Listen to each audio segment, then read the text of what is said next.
Are you really going to finish your Capri Sun, like, right in everybody's ear? All right, ladies and gentlemen. I'll just probably edit that out. Depends on how funny it is. Welcome back. Welcome back. Welcome back to Married to Shade, the only podcast featuring the married couple with advanced degrees and, for a limited time nowadays, remedial money. Don't jinx us. Don't jinx us. Okay. Won't jinx us. I'm your host, Fiq Blurman. Hey. And that is my lovely wife. I'm AJ. Do you usually introduce me? I usually do. Oh, okay. But, I guess things change around here. Patriarchy, no. I can introduce hop myself. on the patriarchy, introduce yourself, put on the pants, whatever you want to do, babe. Hey, y'all. And we are coming to you from the Black Astronauts Podcast Network. The Black Astronauts Podcast Network is a network of podcasts where we have multiple shows, all covering multiple topics, from politics to general comedy to entertainment and nerd media news. Me and my wife get into a little bit of everything. And we are able to do this because of the support from our Patreon patrons. So I want to take a moment. Oh, you're gross. I want to take a moment to shout out our Patreon patrons.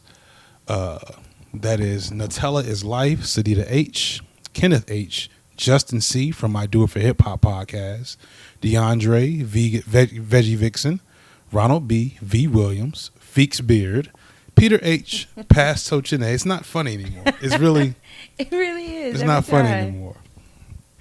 Pasto Chine, Felt 5, Deloya, Shlonda W, Wanga, Cameron B, Mr. Brent, C Mo, Ashley G, Chonilla, Knowledge, Dre, the Disrespectful One MJ, Donald, Ophelia Ono, Teddy Funk, Charlie Snowflake, and Angela D. Thank you all so much. It's because of you that we're able to get things going. We got our classic setup in the bedroom, sitting on the floor. We are fully clothed. Yes. And we are fully clothed I'm sure because... there's someone who's happy to hear that. Yes. We're fully clothed because what?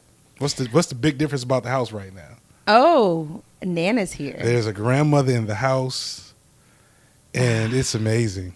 It is. It's really nice. We've been able to talk. We've been able to eat in peace. We're waking up all leisurely. We're waking up naturally, right? Right. It's, yeah. It's going to be sad when it's over. It is. And we're going to enjoy it while it's here. We actually had a semi-deep conversation. We realized over the weekend that we're doing this kind of incorrectly. We are trying to make $1 out of 15 cents with these kids. We are separate and apart from our village. Yes. And I don't know if we've ever said this before in the show, but you need your village. God, man, you do. You need your village. There's a reason why people usually stay close to home, close to where their grandmother lived, close to where their aunts and uncles and all those folks are. Because you need those folks. Because you need a break. Man. You need a break as a parent. And we don't get breaks. A break. Our last break was Christmas. Yeah. And that wasn't much of a break because it was also Christmas. Because it was Christmas. And right? And you're expected to do stuff with your kids. See, Easter, we was whatever. Yeah. Get a basket for the boys. That's it. Somebody actually bought our kids a basket. Right. We didn't do nothing. We just went to church. Usually we do it. We put it together, but we're like, nah, Nana's here. We're not doing it. And we go to one of them new Negro quick churches that was like hour and 45 minutes. Our church is so nice, right? Yes, it was so great. So quick. And bougie. But you don't like talking about that part. It's not bougie. Yeah, you need a village. You need a village. Which we'll let that segue into what's going on. I want to talk about the conversation I had as we're talking about our children with our neighbor the other day. Yeah. As it relates to the baby. So I'm in a new office, as you and everybody listening knows. And for the first time, I'm in an office with, how do I say this appropriately? With people who are not immediately repelled by my natural curiosity about the world. People who like you. That's what normal people would say. Okay, there you go. People who like you. People who you're so unused to, you're not used to being liked. I'm not used to being liked. Oh, it's that's weird. so sad. I'm used to like my students like me, but like having students like you is not the same. People are okay being when in I talk close to them, proximity to me as I express ideas and laugh or something ridiculous.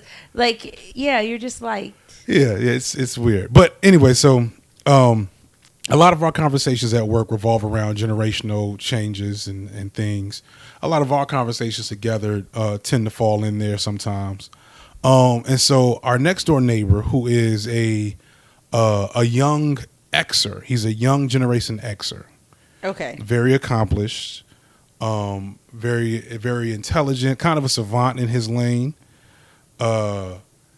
And you always call him a savant. he's a savant. The dude's a savant because there's Maybe no 6'5" to 300-pound defensive. I need to Google. Savant just means you are naturally amazingly good at a thing. At like one thing, right? Yeah. But don't people usually put like idiot before that? Only if they're an idiot and also a savant. Otherwise, so I you're guess just in a my savant. my mind, when I hear savant, I always think idiot. No, so I always think like you're good at one thing, but like horrible at other things. So you're totally aloof in every other regard. So that's what I get when I hear there's savant. some of that connotation, and he's. So it doesn't read as a true compliment, which I think you mean it as a compliment. Oh no, I mean right? it as a compliment. Yeah, but he is also like he's got a air about him. Neighbor now. Yeah, he's a good dude, but he's also like he's real chill and simple. Like you don't know you would never expect he was a rocket. You're circling the drain of this not being a compliment. So yeah, he's a cool dude. He's not. But we had a complex, interesting conversation about the kids. That's the point I'm trying to get to. Yeah, he's not you tried like to a make lot. It seem like I was insulting our neighbor. Even tempered. Yeah. So and we talked about the differences in the way the different generations want to raise kids. I saw a meme a couple of weeks ago. It was like the way millennials raise their kids: be firm, but not too firm, but not too permissive. Make sure they eat gluten-free and organic food. Make sure that they are learning another language and at least 2 instruments. Nurture them spiritually, emotionally, and physically. It was a ridiculously long list. Ridiculously long stuff. That. And then it's like how baby boomers raise their kids. Feed them. ... sometimes. And that was it. And we, for as woke as we try to act like we are, we fall pretty hard into that millennial kid raising logic. And it didn't occur to me fully what that meant until I talked to him. He's a Gen Xer. He's in his early 40s. What was he? What did I say? He was 42? Something like that? I think so. 42. His wife is 40. And he was, we were talking about, and this will segue good into some of our later conversations, why, so for those of you who may not have seen this pop up in your social media feed, suicide rates among black teens are up. Suicide rates among kids in general, I don't know how up they are, but they're definitely not down. I'll do some Googles to double check. I trust you. I just feel like that's right, but I also know that feeling like something's right is usually not a good sound way to think about a situation. That's maturity on your end. Right. That is maturity. And so he was like, why are the kids committing suicide? And we went through this long, circuitous conversation. So I wasn't there. So right. I don't know how you guys arrived at that point. Mm-hmm. So kids are playing around. You guys are like watching them, having side conversations, doing the whole parenting thing. And then it's like, hey, do you know that kids are committing suicide at an alarming rate? Like, I mean, I'm not saying that's a conversation that parents shouldn't have, because I'm sure there was an exchange of some real quality ideas, but it just seems like just random. When I'm watching the kids and I have a play date with a mom, it doesn't go as dark. So just kind of checking on you, babe. Making sure you're in the right headspace. It made sense because we were talking about schools and how both of us, even though him and his wife are not millennials, we're both both our families are like, what the hell are we doing about schools? Now, we figured it out. We got a head start. Yes, we have hustled schools. Yeah, I'm using that word hustle. We attain good schools for our children. Good schools, what you said. Yes. But okay, so you're talking about schools, right? And so just let me finish the point. So I just looked it up. Suicide rates have doubled among teenage girls and raised 30% among teen boys. So that's all social media. So that social media is the blame. Yeah, that was what we both kind of arrived at. That social media is probably the key ingredient to this, which then yielded like a conversation on, how does that work? Where they do that at is I think a phrase that may have been uttered. So when you say how does that work, what do you mean? Like, are we not allowing our children to engage in social media? Because I think that's like not realistic, right? Why? No. The question is, why has social media had such a deleterious effect on teenagers? It's like the paradox of choice, or the paradox in this case of information. Mm-hmm. So so much, right? So when we were younger, prior to Facebook, Instagram, and all the other things that I'm not a part of, Snapchat for the next couple of weeks, because that's probably going to be gone. But prior to all of that, like, if somebody didn't like you, and I was not always liked, believe it or not. I know it's hard. I know it's hard to believe. I know. My beautiful wife. Somebody's gasping right now. But don't worry. It happened, but we pushed through. It didn't happen, but okay. So I was not always liked. And but I didn't always know it, right? That's the key. So that's the whole social media thing. I didn't always know I wasn't liked because people couldn't immediately tell me. They had to either have my number, they had to tell somebody else, the other person had to get it to me, I had to believe it. Like, it wasn't like this instantaneous and continuous dialogue with people who may or may not appreciate me or feel the way I feel and all that kind of stuff. So now our children are inundated with information that they can't always process, right? Because the frontal lobe thing is not developed. Mm-hmm. And a lot of information they really don't need. That's not age appropriate. And so the outcome is crushing and sometimes and devastating and unhealthy, and hence the suicide rate. Here's my question and challenge to that. So I agree that social media is the key ingredient. Mm-hmm. But here's a question. And I don't know if I went on record on the show, but anybody that knows me knows I really abhor the way that older generations tend to talk about younger generations in such a negative way.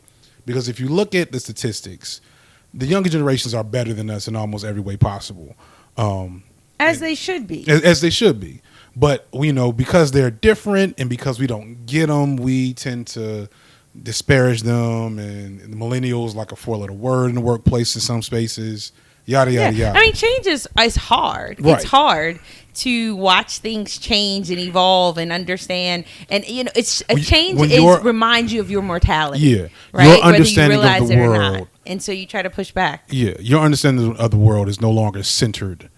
And so suddenly, like, having that be reality can be bothersome. Yeah, that's scary. So, and my point usually is we're not that much different than this younger generation. We were doing more stupid stuff. We just weren't recording it and put it on Snapchat.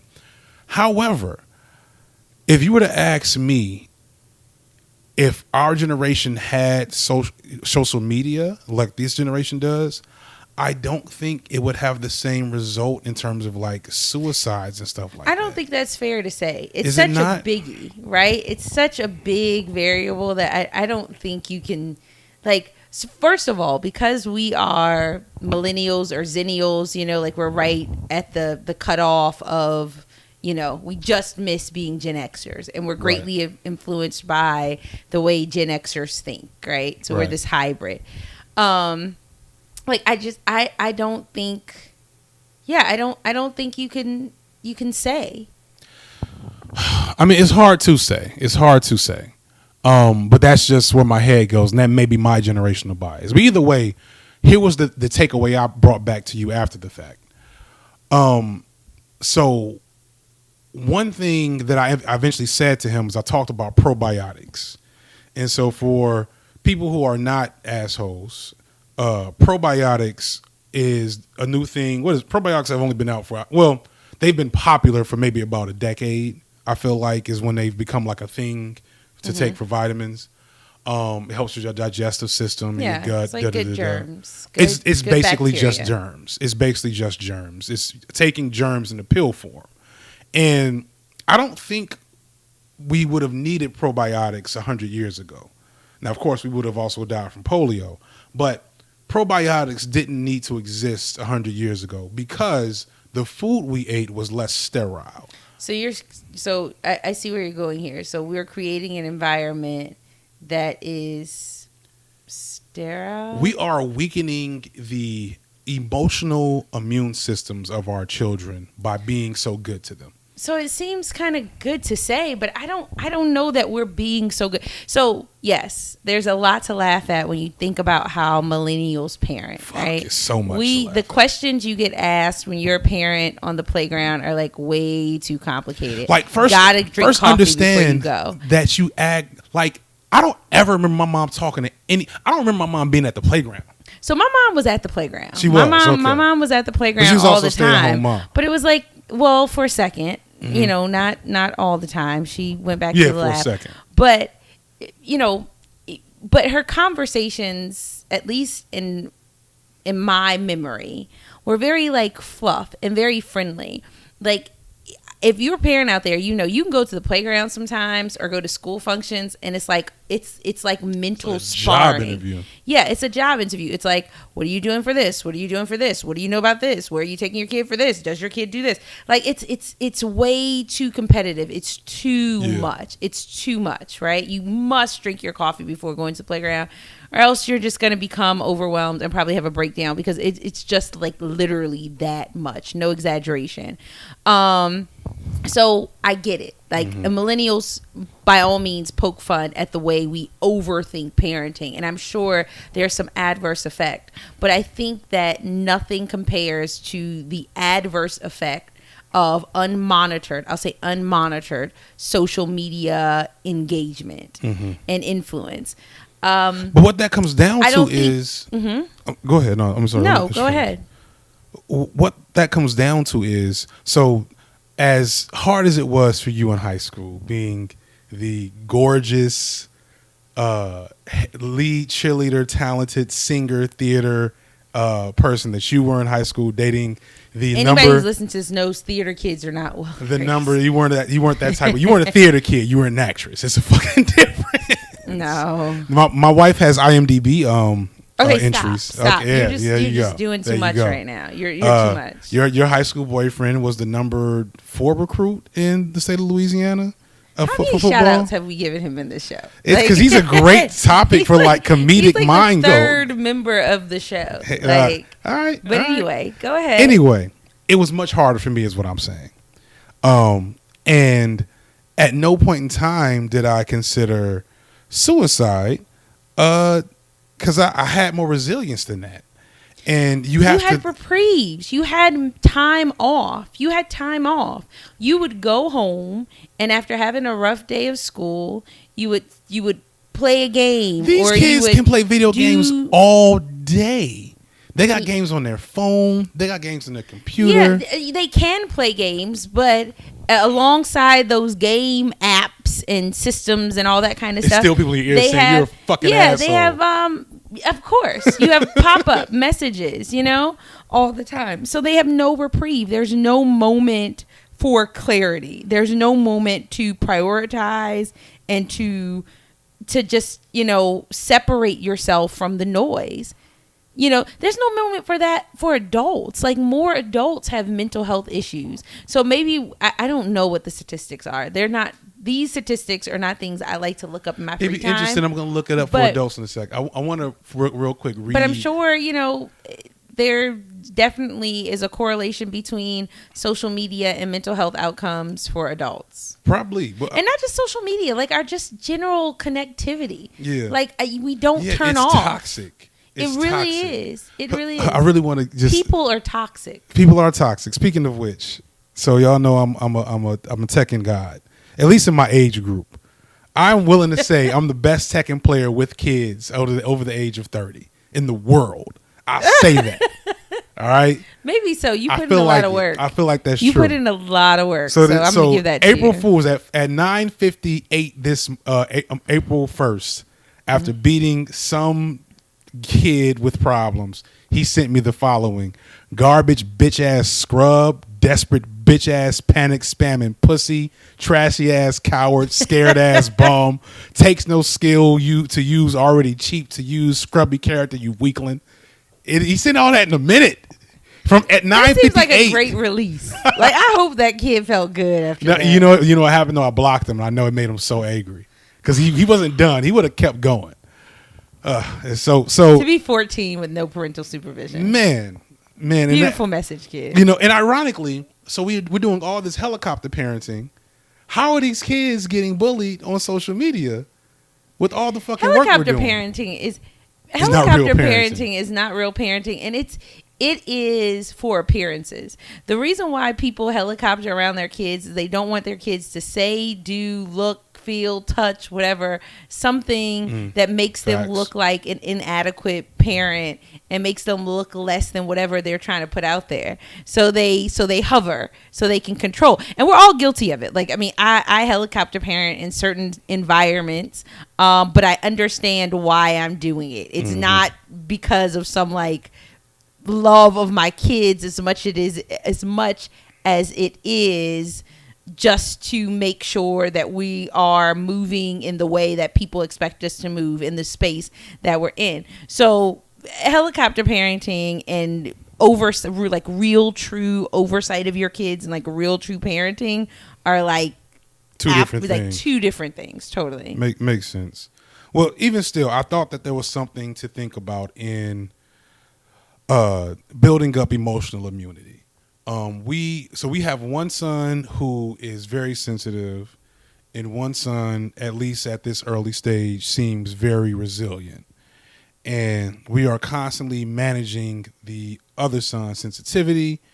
And the thing, and ironically, or not ironically, ideally and thankfully, he seems to be pretty resilient to negativity outside of the home.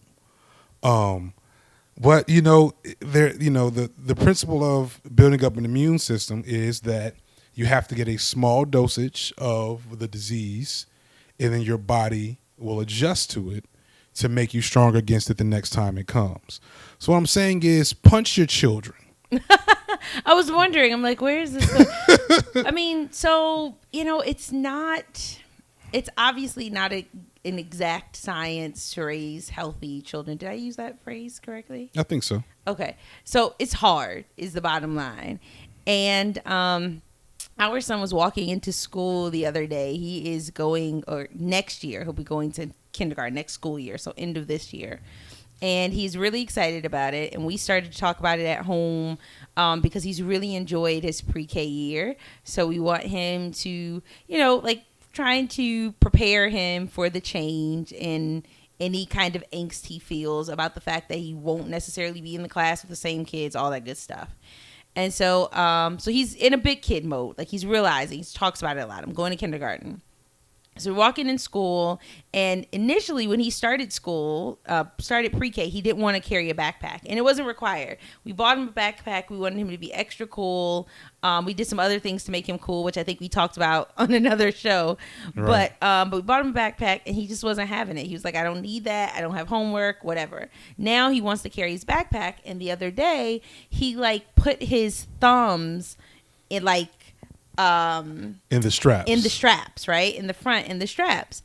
And he was like, Mom, I have to do this. I'm a big kid, and this is how big kids carry their book bags. And I was like, oh, really? I was like, yeah, well, you are a big kid. You're right. I was like, but you can carry your book bag in another way. Maybe you can create another way to carry your book bag. He wasn't having it. He was like, no, Mom, this is the official big kid way. But I think, so obviously I wasn't effective in that moment, but what I was trying to do and what I think we continue to try to do is encourage our kids to unplug mentally. So literally like unplug from the phones, literally unplug from technology that's feeding them other people's ideas and thoughts either about them or the world or whatever, so they can form their own. But then like unplug even from like their observation and longing to be like other people. Like just kind of flow in yourself. I know that sounds very very Willow millennial and parent. Jaden. Don't evoke their Smith. presence on our show. But like flow in your own, like who you are kind of thing. So I think we'll always encourage them to like think about why they're doing what they're doing and make sure it's what they want to do. And I think that's kind of how you counteract the all the stuff that's being pushed at them that will compromise their mental health. We're gonna try our best. It's hard to say. We need, because Will and Jada did it right. No. They did it right. I'm not going to acknowledge that you're saying this to me as the mother of my children. That just to speaking of crazy children. Speaking of crazy, they're not crazy kids. They're not. They're not as bad as the people we're abstract. getting ready to talk about. So we haven't talked about, I guess, real quickly, why we took a quick hiatus, because this story was much more relevant the week we had our last show, but it has continued to hold relevancy, even more so today. We'll come back to that in a second. But I guess just to shout out any supporters that were concerned. We had some work to do. We're trying to make this money less remedial. Always trying to do that. We had a bit of a let's just say some things happened that sped up, my wife's process for building out a business. Is that a fair way to put it? Yeah. Yeah. I mean, I had to pivot. I mean, things are looking good. Give us a TED Talk on it, baby. Give us a TED Talk. Practice. You got one in your future coming. Hopefully, I will be able to share something with someone once I get through all of this that will maybe help them. But yeah, business is constantly changing and evolving. I actually talked to my would have been, if that's a thing, business partner, someone who I was and still am kind of trying to figure out how to do business client. with. Yes, but I think we're going to morph into a client type relationship. But she cautioned me. She was like, I told her, I wake up in the middle of the night and I think about business. And for a while I hadn't done that. But I'm back to doing it again. And, it definitely yields some fruit. You didn't do it last night. So gross. It definitely yields some good stuff, but I would love to sleep. I would love peace. I'm longing for peace, and I don't have peace right now. I have a lot of like angst about what my next move is going to be. And she was like, well, make sure you're not putting off doing what brings you peace because you're waiting to put the pieces of the puzzle together. She was like, because it just won't happen. She was like, just as soon as you think you have everything together, something else is going to fall. So concentrate on your peace, because like it just like you're always going to have something to fix, something to change, a fire to put out and stuff like that. So that was really, really good advice. But the bottom line is business goes up and down. The business I was building took a hit. And I pivoted like pretty quick, like on some effectively, like right? In a John way that is, Starks, early '90s Pistons. In a way that I'm proud of. And I'm sorry, not Pistons, Knicks. Not, don't judge me. We're not gonna spend a lot of the show talking about this, but this is definitely not a monetary thing. Like I want to be really real about business and struggles. It kind of is. This is not a pivot like to big bucks. It's just a pivot of, I am ingenuitive, I take risk, and I take risk against my talent and what I know I can do. And I did that immediately, and I think God is really kind of, honoring my efforts. And not, like I said, this is not about money, but just honoring my efforts. And so, hopefully that momentum goes. But I believe in myself now more than ever, even amidst the angst.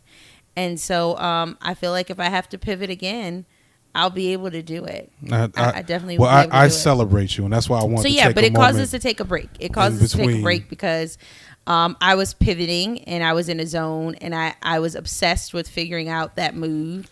And that was kind of like, if you've ever, I'm kind of like seen a sci-fi movie or like a superhero movie where there's like an explosion, right? And somebody has like a bubble power, and like their power, they need their power to like contain the explosion in like a small enough space so it doesn't destroy, the school or the spaceship. And so I see myself as the person with the power, kind of like creating the bubble around you as you attempt to blow up the world. Just kind of, well, not blow up the world. No, this is a bad analogy, babe. Like, you've been supportive, but no, that's like not. This is not good. You've been supportive, but I wasn't trying to murder anybody. We don't know who's listening to this, so we're not trying to blow up anything. Yeah, we're not, especially with my real name. Yeah, I was about to say, give some unique names. So speaking of blow up, don't get us on a watch list. So we're gonna do our today's Shady Moment history early, because it brings us to the last topic we really want to go into today. April 3rd in 1996. Wow, a shady moment in history. From 1996. Is that history? Which is 22 years ago. Is that history? Yes, it's history. Yeah, I know it. Was the day where Theodore John Kaczynski, a.k.a. the Unabomber, was arrested and captured after a 18-year period of terrorizing the West Coast with, mail bombs. 3 people were killed over the course of that time period, 23 injured. He was eventually turned in by his brother. He had 16 mail bombs over the course of that time period. And he blamed the government in some form or fashion. But at the end of the day, he was just a notable crazy white guy. And crazy white guys hit the news pretty hard the week that we went on hiatus. As there were 2, people don't know this, there were actually 2 school shootings in that week. Or maybe there was one the week before. So are we still a school shooting per week? So it depends on how you define it. This is my area of expertise. Yes. So school shootings have to happen in some connection to a school. They have to happen on a school campus for them to be considered a school shooting. Spree shooting is what happened at the Orlando nightclub, what happened today at YouTube, what happened at the Colorado movie theater. And some people, depending on which scholar you talk about, they differentiate. Fucking up my smart guy points. I'm pretty sure differentiate is probably the word I'm looking for. They differentiate the 2. I don't, because I'm looking at it from a different lens, which very much includes race, because like 95%, about 90% of all these people, if there's 100 school shootings, 90 of them are done by spree shootings, 90 of them are done by white men. What are you doing, cat? Go. Quick cat break, everybody. Hold on one second. Quick cat break. Right. So yeah, our cat is about to crawl over the board, which wouldn't be a good idea. Right. And let me check our levels. Test. Because I don't know what he touched. I don't think he touched anything. Okay. So I get the difference between school shootings and spree shootings, and I think there is a reason to like differentiate between the 2. So I mean, I get that. Yes and no. It's really not like, from my perspective. So let's I guess do a quick recap, even though I feel like everybody knows what's going on. So I think for policy reasons, you need to record the 2 separately. So for understanding the pathology or the psychology of the people who are doing these things, I'm sure there is synergy, or there's like there's a ton of crossover stuff. So I get, for the purposes of your study, you're just looking at like what motivates these people and things of that nature. So I get why you don't separate the two. But I think for policy, you need to, because if our children, because our children are in danger, we need specific policy to counter that. And if we're just recording them all together from a policy standpoint, we may miss the mark. I mean, we're already missing the mark, so right. I don't know. Right. I mean, maybe so none of this matters. So definitely to an extent, we're not doing anything. So we're not doing anything. We're not doing anything on the easy part, which is gun control, and we're not doing anything on the hard part, which is social change. And again, to backtrack. So this is the Parkland, Florida, not so far from Orlando or Fort Lauderdale. I'm not sure on the map, exactly, like what the closest. Yeah. But a Nicholas Cruz, a very classic, very typical school shooter, like to the T. He is the school shooter, and the unfortunate irony is that the kids joked about him shooting up the school before he shot up the school. He killed 17 kids at his high school with a AR-15. This yielded now almost 2 months worth of media attention and protests, which is unique and different, and I'm very excited about, because it's, these shootings. So one of our formative experiences was Columbine, and that was probably the first ever school shooting that captured national attention the way that they do today. And I feel like I was maybe a sophomore. You would have been in maybe middle school. I was in middle school, I believe. And it's crazy and sad that literally they're blaming the same thing. Some people, less people now, thankfully, but people were trying to blame video games still and Marilyn Manson. I'm happy I didn't catch that. It was bad. It was from the fucking president. So it was from 45. As a mom, I go through, I process these things differently than what I'd processed them before. And then I think processing was a little different when our kids were still in daycare. Right. But now, our oldest son is definitely in an elementary school environment. So I can't I want to understand the facts. I want to be engaged. I want to support those voices that are calling for the change that I believe will make a difference. But I have to plug and unplug, and I have to kind of slowly get to a place where I can tolerate discourse about stuff like this, because as a mom, it just is so devastating when you hear that children's lives were lost, that other mothers are having to try and live without their children because of just senseless violence. And that's all the time. That's even if it's not a school shooting, right? Because there were some other things that happened since our last podcast that we may or may not get into.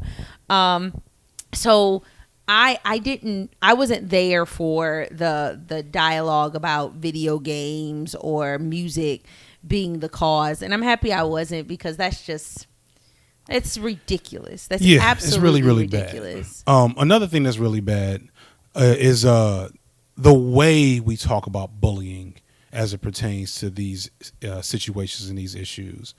But first, let's jump into gun control. I don't know. Is it bullying? No. Yes and no. Yes and no. I don't know that I think bullying is a motivator. I did come across a story recently, and it just admittedly did not read the entire thing, but the gist of it was a young lady was talking about having befriended the guy. And he still shot up the school, right? And so I think the purpose of the article was to have a dialogue about bullying and the impacts of bullying, and whether bullying is all that we make it out to be. I think I don't like that. Bullying bullying is bad, right? I'm not advocating. I don't want my children to be bullied. I don't want them to be bullies. And even amongst themselves, like, we make sure, like, when our older son is not treating his brother kindly, we let him know, like, that's bullying. You don't want to be a bully. So, like, anti-bullying all day. But I don't think it's just, I don't know if bullying exclusively, because I've heard conversations where people have just like, it's bullying, done. Right. And I don't think bullying is really it. I think that's a cop-out. It is a huge part of it, but if you're just talking about bullying and that if we stop bullying, it'll fix it. I mean, kinda, but we have to examine how bullying works and to understand how to fix bullying in a way that this doesn't happen again. So I think, if you put all violence, so you were saying, I don't separate, you said, for the purposes of your research and all the stuff you do, you don't really separate the spree shooters from the school shooters because the pathology is somewhat the same. And so I would say that there is crossover between all gun violence and school shootings and spree shootings and the shootings that happen, literally maybe around the corner all the time. Like, I think that it is more about opportunity structure. And I think as a person of color, I think most people will get why the shooting in the hood is about opportunity structure, because we know, like, poverty and the impact it has on you psychologically, and then the choices you make when you're in the choices when you're living, have the option to make. The choices you have the option to make, the things you can't do. So we get it there, and I think that's the same thing here too. I think that even though some of these shooters may, I think there's been one or two who arguably came from privilege.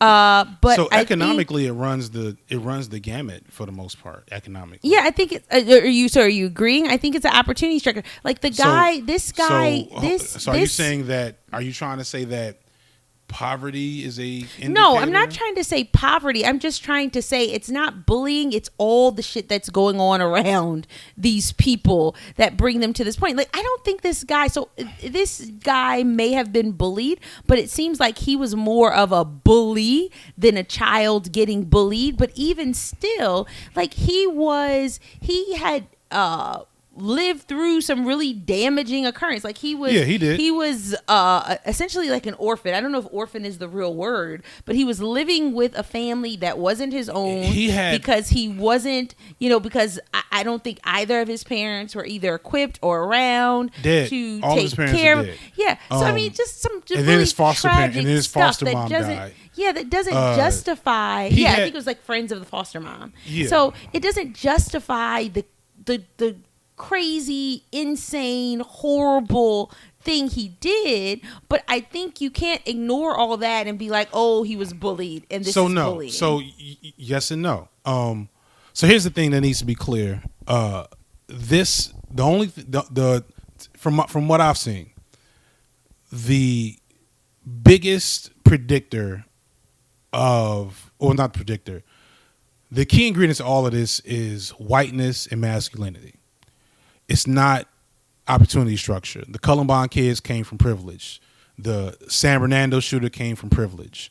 The Las Vegas guy was a millionaire. The people that do this, there's a lot of people that do this that are coming from relatively well-to-do backgrounds.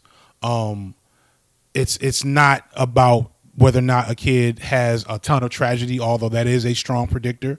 Both of the shootings from that week were kids that have suffered some significant trauma in their youth. The one kid that thankfully only killed one little boy, his father was abusive. This boy Cruz, I don't know if he's ever been a victim of abuse. Is not like is not juxtaposed to dysfunction. Right. Meaning you can be affluent and still be dysfunctional. And I think what comes out after all of these things is they do a deep dive into the family structure, and it's like, oh yeah, they may have lived in a nice place or whatever, but parents didn't talk. They didn't talk to their kid. Their kid spent hours in, the garage, building or doing or stockpiling shit that they shouldn't have had. Like, so, stockpiling guns and weapons. Yeah, the Colorado guy, he was a PhD student and a pretty well to do, and he had the best therapy you could have over the course of his life. So you're arguing that it's just the fragility of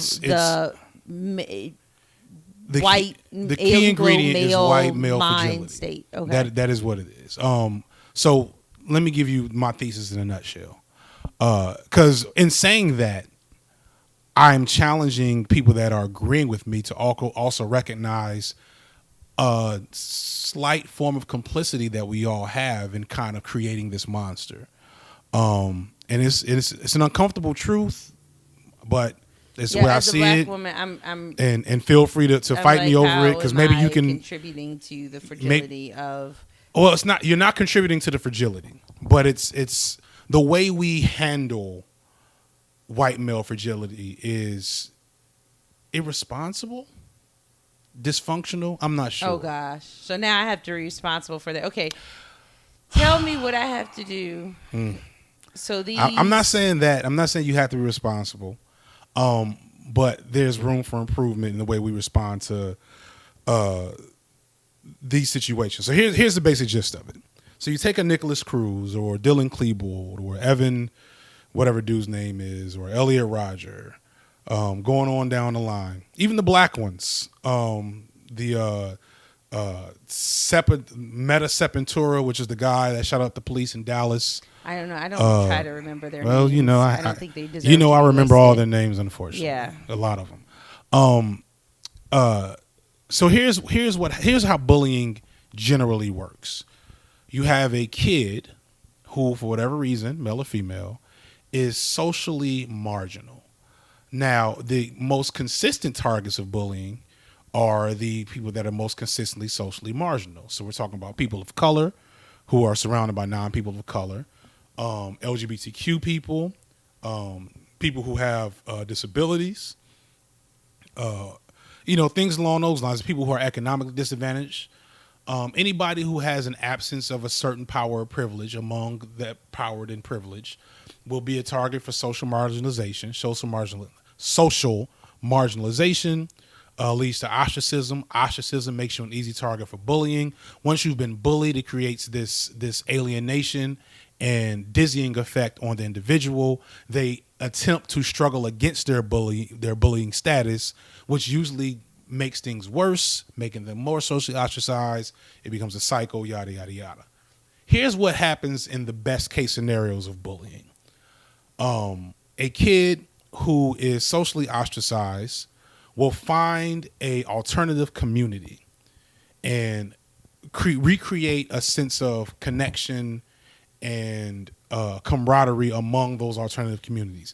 That's what the trench coat mafia was in Columbine.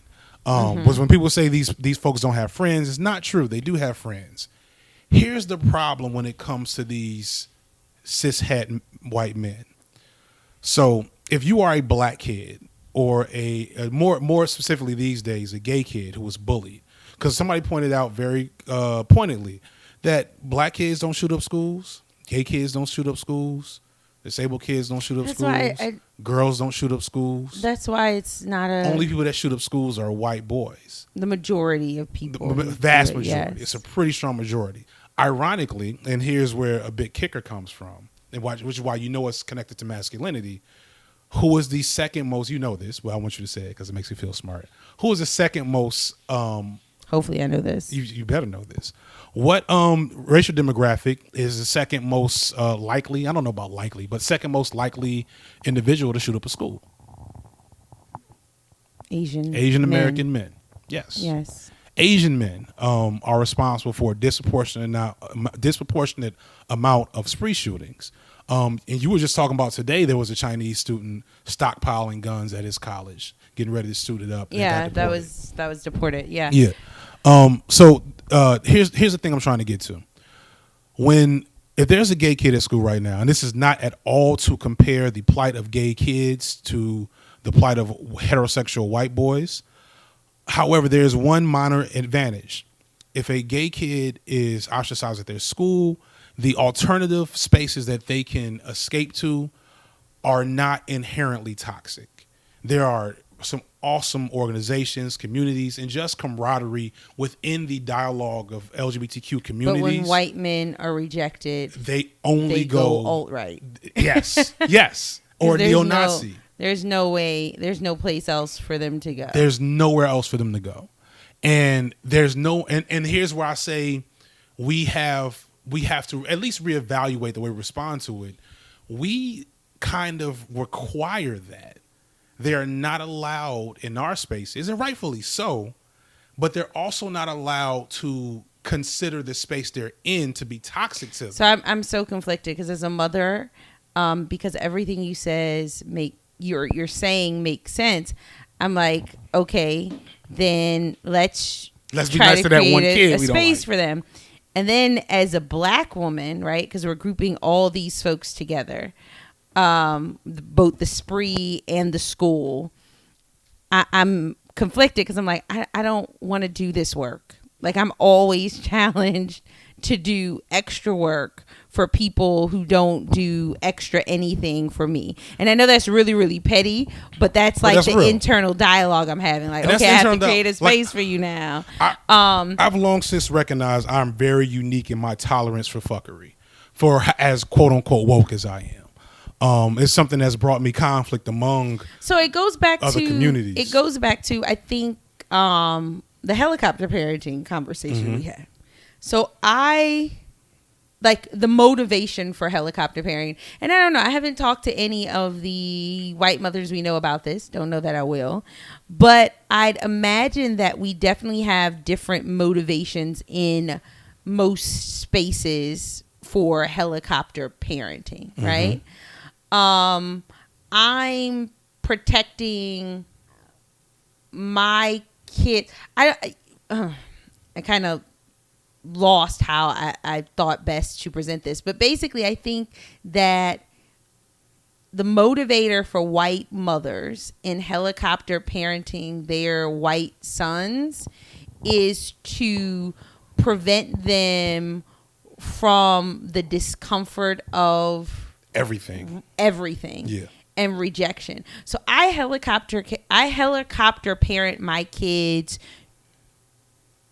to identify teachable moments to help them navigate what I assume will be situations of adversity and rejection. Like when we go to a playground, right? Because we go all around our city and we don't, and I don't see kids immediately or parents who look like us. I helicopter parent my kids because I know, or I assume, and this is probably horrible of me, that one of the kids who doesn't look like them is going to say or do something that could hurt their feelings or make them feel uncomfortable. And so I don't necessarily try to preempt that from happening as much as I want to be there when it happens to tell my son, don't worry about it. You just keep playing. Doesn't matter if he doesn't talk to you. Doesn't matter if he doesn't see you. Doesn't matter if they don't want to play. Like that is a constant, that those phrases are constantly reiterated in my helicopter parentingness, right? However, I think some of my white parenting peers or counterparts helicopter parent to prevent their maybe sons of the same age and everything from even feeling bad, right? Right. Does that make sense? No, it makes sense. I'm not trying to prevent my son from feeling bad. I'm just trying to help him understand how you push through those feelings and how you ignore and deflect and don't worry about it. Because I expect and understand that feeling bad sometimes, not being accepted and not being understood, is going to be part of their life's experience. And so they don't. Yeah. And so they helicopter parent to prevent it, to make sure that Johnny has. So I have seen white mothers, and this is not an attack on, but I'm just kind of, I have seen people introduce their kids to kids on the playground to preempt their kid being by themselves. Right? And I'm sure black mothers do this too. I don't do that. My son is friendly. He's outgoing. He'll figure it out. And if the kids don't respond, he'll still figure it out.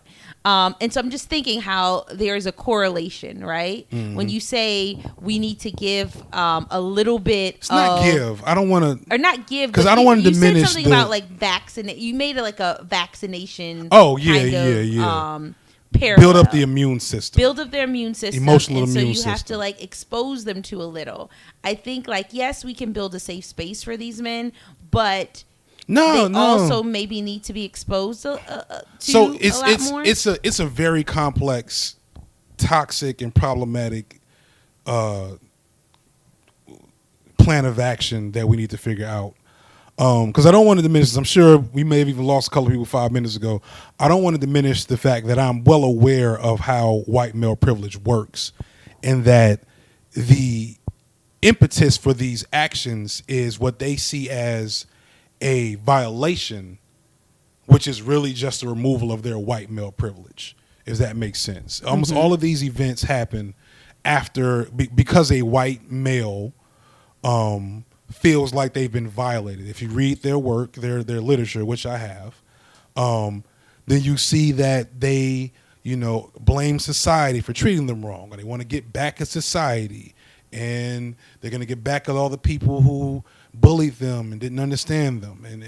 And one really interesting thing that happens is all the girls that ignored them and didn't pay attention to them, and just it comes down to them having privilege be denied to them. And their complete inability to process that comes back to what you just said about motherhood. And that's the gist of it. If we can fix that, we fix everything. The question is, how do we fix it? I don't fully know that. I just know, and we've had this conversation in other forums before, and it fits here, that the hashtag activism that that a lot of people have taken heart in, that just really just the smug, joyful glee that some people have in dragging, problematic white dudes and problematic anybody on the internet, is only making the safe space of the alt-right message board and Reddit and Stormfront and whatever else more popular and more safe. And Makes so complete sense. there's a 13-year-old boy today. We watched this episode. We watched the episode of a new cool show we like. It's about people that are getting divorced. Don't read into that. But it's a cool, it's a really good show. Commentary on relationships. They also had this kind of interesting dynamic where the daughter is the oldest of three kids, and the other two are boys. And she's like clearly this ardent feminist, even though she's probably a white feminist, but that's a whole nother subject. And so her brothers and her father are just doing what they do. And being woke as she is, she's kind of calling them out on the normalizing of patriarchal things that they're doing. He calls he does some whatever stuff. You just watch the show. It's called Split. The hell is it called? I think it's something like that. I don't know. ABC After Blackish. Yeah, Watch ABC Blackish After Blackish first. It's a good show. But it illustrated a major problem that I see with some of these communities as it pertains to dealing with racism, sexism, homophobia, etc. People aren't talking to these problematic folks for the sake of improving the issue. They're mostly just browbeating people. So there's a 13-year-old boy that tonight is going to get cursed out by some Tumblr feminist on a website or YouTube or whatever, and he's gonna feel really bad about it because he's getting cursed out because he grew up in a patriarchal society just like she did, but he wasn't encouraged to understand that at any point in time. So his first encounter with feminism is going to be a very harsh one, and so he's going to go to Breitbart next, and he's never going to come back. You know what I'm saying? And I don't want, it's hard to tell people who have been put upon and oppressed, turn the other cheek and be on the MLK shit.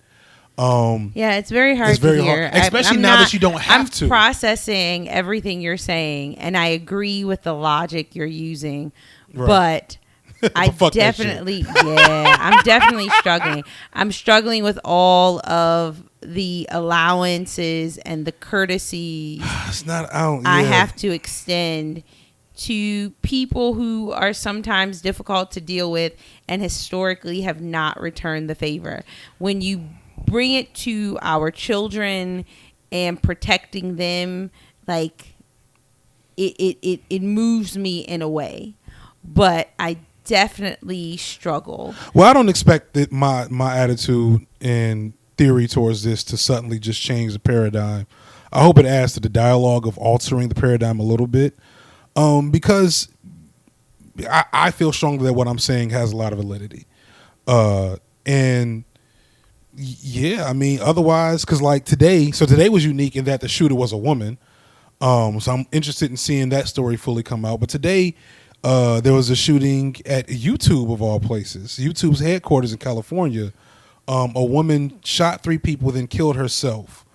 And you know, I don't know what the story is going to be. There's very, very few non-white males that do this. But there's even fewer women, and especially women that acted independently. In fact, from what I saw, every woman that was involved in an action like this, especially like a school shooting, was like shooting their girlfriend or their boyfriend, or shooting with their boyfriend. Does that make sense? Mm-hmm. Very rarely, this is the first one I think I've ever heard of where a woman just for herself went and started shooting up shit. Yeah, this will. So I'm waiting to hear more details. It'll be interesting to see how this unfolds. She also didn't kill anyone. She didn't kill anyone, which indicates immediately that it's very different. Yeah, I don't think that's by accident. So I think this may have been a kind of moment of rage and true moment of mental health crisis, which is what the cop out that a lot of these other folks was disturbed and evil. Yeah, I think, you know, most times I roll my eyes at that. Not that mental health is not a big thing. You know, if you listen to this show, you know I talk about my own mental health, so I definitely take it seriously. But I think in this case, it may very well apply just because no one was killed. The person obviously she took her own life, as far as I know. Hopefully that, well, I won't say hopefully that's true. I don't know if that has changed, if more things have come out. No, that's true. That's been confirmed. But yeah, it'll just be interesting. I'll definitely be paying attention to this one. The reality is, though, that it's until we do something about mental health in society, this is not going to stop. If we take away the guns, and I'm a person that wants to, you know, have more gun laws, it's not going to stop it, because, you know, the Virginia Tech guy, he didn't have an AR-15. He had a handgun. He just planned his shit out properly. In Asia, people go on stabbing sprees, a lot, almost as much in some of these countries as we have school shootings. And it's going to keep happening as long as we don't really do something about the mental health for, you know, these vulnerable people. And for these vulnerable people, because, you know, Cruz was a vulnerable person. Can look different in different situations. It does look different. We don't think of, and that is the key ingredient, is that we've let privilege blind us to the reality that some of these people, some of them, are only sustained by their privilege. That if their privilege is taken away, that's difficult to hear, because, like I said, while it makes sense, my need for my safe spaces. So I get that there is a privilege. There's a privilege to have them. Mm-hmm. I'm very privileged as an African American woman to have some of the safe spaces that I move in. But it's also a necessity. At the same time, it is a necessity, and it is it is more reactionary or reactive to all of the things that this now vulnerable population that you've identified have thrown at me since forever. Right. And so for you now to be like, so I have to check my privilege, the privilege of my safe space, and understand that they don't have, like, I know you're not, I know it's not that, like, that clean, cut, and dry. But whatever that saying is. But that is how I hear it. I think that's how some other people are going to hear it. Mm-hmm. And so it just makes it a little bit more difficult to activate on because of that. So what we're talking about in general is dismantling white supremacy and dismantling patriarchy, because it's the combination of those things that has created this particular social ill. It's just recognizing that doesn't mean defeating whiteness in like this glorious battle of wit and self-righteousness. It's gonna come through compassion. Martin Luther King understood that. If you read your Paulo Freire, he understood that. It's an uncomfortable reality to sit with, especially now that we have voices. Like Martin Luther King turned the other cheek and shit because he had to. You know what I'm saying? Because talking too crazy would get him killed quicker than he got killed. Jailed more than he got jailed, had his movement shut down quicker than it did. We don't have that threat as much as we did. And so, of course, we're getting a little greasy, talking, getting a little more about it in the way we move. But that doesn't, let's not let that cloud areas for improvement and areas that were in blind spots that we're not seeing. Because this shooter shit is a blind spot. Because I don't understand why I'm the first person saying this shit. Maybe it's because I'm wrong as fuck. I don't know. I don't know that you're the first person saying it, but I feel like we're gonna act like I'm the first very, person. Very good stuff. I forgive Killer Mike, and that with that said, oh, is that how we're gonna end it? Well, Killer Mike. I feel bad for him. I don't feel bad for him. I don't feel bad for him at all. I don't feel bad for him. But what I want to say he taught me that I have to become more tolerant of people whose opinions are different than my own. Right. So everybody has the sometimes falls into like the echo chamber space, right? Mm-hmm. Where you just want to be around people who understand you and get you and feel and believe the way you do because it's safe. Right? We're just talking about safe spaces. And so like I have appreciated some of the things that Killer Mike has said over the last couple of years, right? And I think what I've done is really just turned off interviews when he goes into territory that I don't appreciate.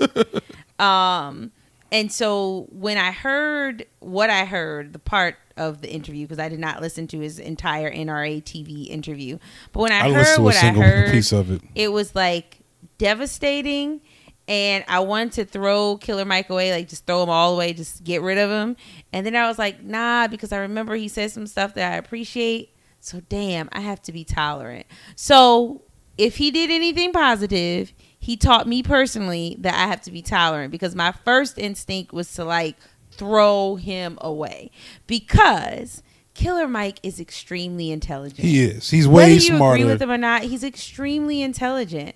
And the fact that he couldn't foresee that NRA TV was going to possibly misrepresent, because that's what he claims now, which I kind of side-eye, but misrepresent what he said is ridiculous, Killer Mike. Like, if you want me to believe that you are that naive and you are that dumb, then like,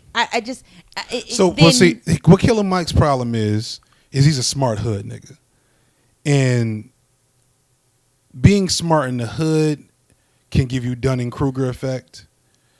In that you feel like you're the smartest nigga in the world because you're surrounded by other motherfuckers that don't see or understand what you see and understand, and you overestimate your ability to cognate at the level that you need to when you start. I'm not going to diminish. So I mean, there is so that I'm not saying that to diminish his intelligence. Happened. I'm saying that he's a blowhard because of that. Nah, because there are some guys I know and some people I know who have just been educated based on their hood experiences, but there is great value and crossover value. I agree with all that. To what, but it does create blowhards. It creates niggas that It can, but that's not Killer Mike. Like I need I need this to burn so he learns his lesson. Like Killer Mike he's far too intelligent.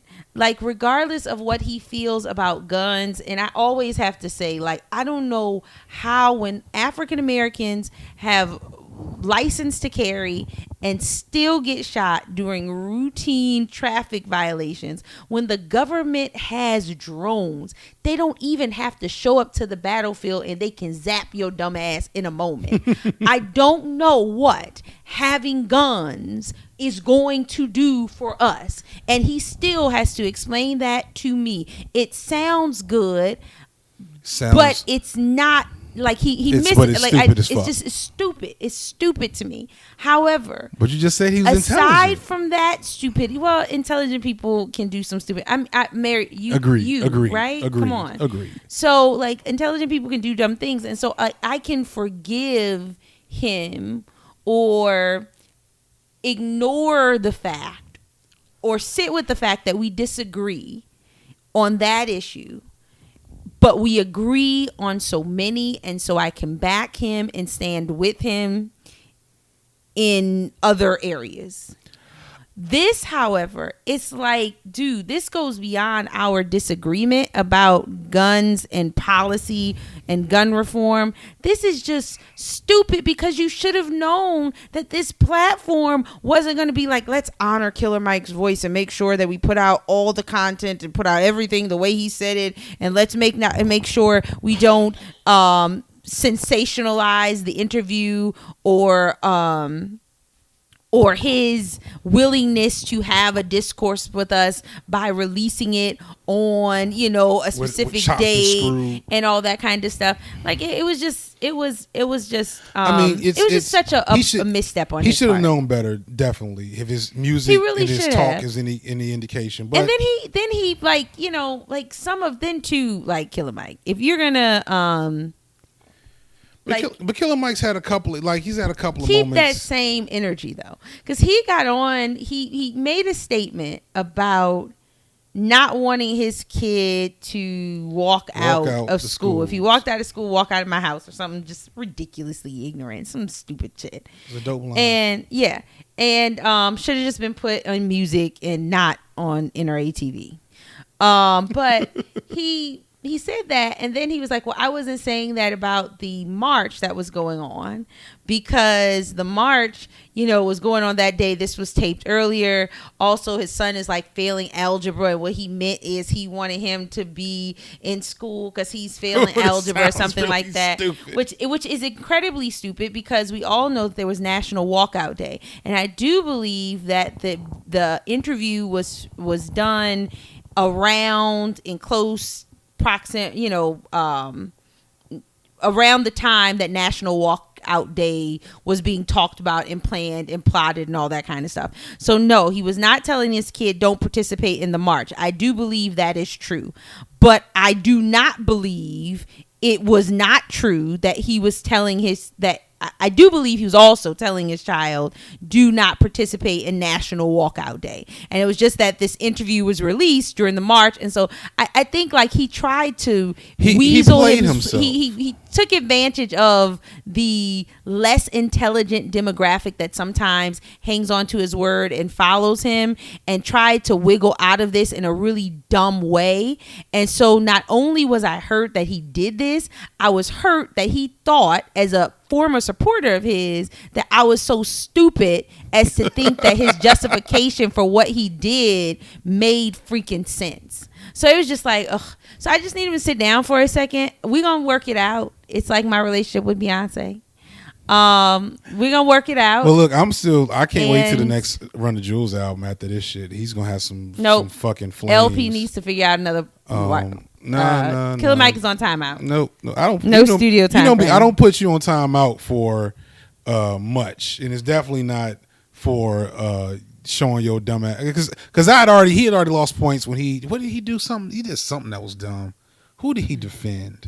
Everybody does dumb stuff sometimes. This is like his fourth strike. But this is like this was really really dumb, because if he wanted to talk about gun policy and reform and African Americans and our the importance of us having guns, like he should have said it. So I listen to, everybody knows I don't listen to as many podcasts as much or as frequently, but I listen to a number of podcasts. I have a few controversial podcasts that I listen to because of the personalities on them. But one of those podcasts, a gentleman was speaking about his family's NRA membership. So this particular guy is not an NRA member, but he's had conversations about policy with his family members who are NRA members.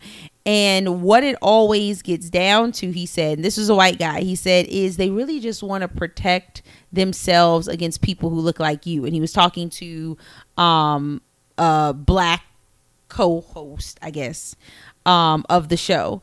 And he was like, so his issue with Killer Mike was like, if you want to have a conversation about African Americans and guns and what we need to do and the reform you won't support or the ways in which you think gun reform will compromise us, like that's one thing, but don't have it on a platform where all they're trying to do and their real mission is to use guns to kill black people, to stand their ground. You know what I'm saying? Like, don't do it there.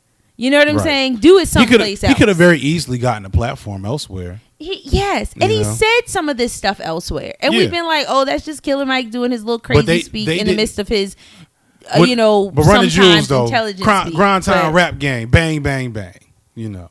But, yeah, we all have our problematic phase. All Run the Jewels songs, by the way, Killer Mike, sound the same. Like, y'all really need a new, like, doesn't LP produce? LP does pretty much all the production. No, throw that away too. Throw that and your ideas about gun policy and reform. Now you are kind of getting outside of your wheelhouse. Well, they all sound the same. Yeah, to people who, No, they literally all sound the same. You listen to Ace of Base, that was your favorite music at any point in time in your life. That disqualifies the music sound different, though. That disqualifies what music? It wasn't just one. Name two Ace of Base songs. You know what? You're getting ugly. Right, I'm getting tired. There you go. It's going to a bad place. With that in mind, we are going to come to an end. This has been another episode of Married to Shade, brought to you by Black Astronauts Podcast Network. If you want to reach out to us, if you want to curse me out for my controversial theories on why school shootings keep happening, please hit us up on Twitter at M2S something on Twitter. Actually, don't do that because nobody ever uses or checks that Twitter. But email us. You can email us at the Black Astronauts Podcast at gmail.com. You can find me on Twitter at Fiq Blerdman, FIQ_BLERDMAN on Twitter. Excuse me. AJ has a bunch of social media stuff coming, but none of it have anything to do with this podcast because she out here trying to get this money. Don't look from. If you come to my social media platforms, you better come with some money in hand. You ain't even gotta come with no money, but if you come talk about this podcast and be like, who? Not me. With that in mind, baby, I love you very much. Love you too. Nice to be back. Peace. What did you say? Nice to be back. Oh, okay. Did it sound like black? I don't know what you said. You say all kinds of shady shit. One time you insulted my mother.